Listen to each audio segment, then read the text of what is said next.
দেশের দক্ষিণ পশ্চিম উপকূলে অবস্থানরত লঘুচাপটি ঘনীভূত হয়ে সুস্পষ্ট লঘুচাপে পরিণত হয়েছে। এটি আরও সামনের দিকে অগ্রসর হচ্ছে বলে জানিয়েছে আবহাওয়া অফিস। উপকূলীয় এলাকা ও সমুদ্র বন্দরগুলোয় ঝোড়ো হাওয়া সহ ভারী বৃষ্টির শঙ্কা রয়েছে। 4 সমুদ্র বন্দরে 3 নম্বর সতর্ক সংকেত জারি করা হয়েছে। বঙ্গোপসাগরে অবস্থানরত সব ধরনের মাছ ধরার নৌকা ও ট্রলারগুলোকে পরবর্তী নির্দেশ না দেওয়া পর্যন্ত উপকূলের কাছে চলাচল করতে বলা হয়েছে।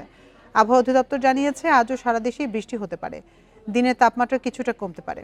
ঢাকা, রাজশাহী সহ 17 জেলার দক্ষিণ পূর্ব দিক দিয়ে 45 থেকে 60 কিলোমিটার বেগে ঝোড়ো হাওয়া বয়ে যেতে পারে।